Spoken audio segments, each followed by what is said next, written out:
Hello everyone. तो मैं आज आपको बताऊंगी कि प्रोटीन कन्वर्जन फैक्टर्स कैसे निकालते हैं, क्योंकि नॉर्मली हमें पता है कि जनरल जो प्रोटीन कन्वर्जन फैक्टर यूज किया जाता है वो है आपका 6.25।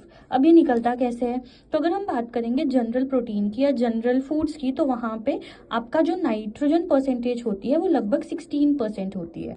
अब यहीं पे अगर हम बात करेंगे तो हम लोग जो प्रोटीन कन्वर्जन फैक्टर निकालते हैं वो निकालते हैं 100 डिवाइडेड बाय जितना नाइट्रोजन परसेंटेज आपका होता है। तो this will account for approximately 6.25।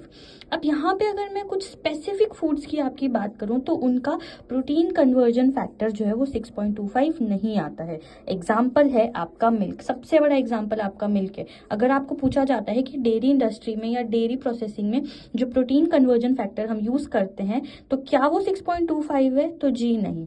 यहाँ पे अगर हम मिल्क की बात करेंगे या डेयरी प्रोडक्ट्स की बात करेंगे तो उसमें लगभग प्रोटीन कंटेंट जो आप लोगों का आता है उसका जो कन्वर्जन फैक्टर है वो 6.25 की जगह वो आता है 6.38। अब ऐसा क्यों होता है? क्योंकि जनरली जहां पे हमने नाइट्रोजन परसेंटेज 16% देखा था, मिल्क में वो नाइट्रोजन परसेंटेज जो है आपका वो 15.67 हो जाता है।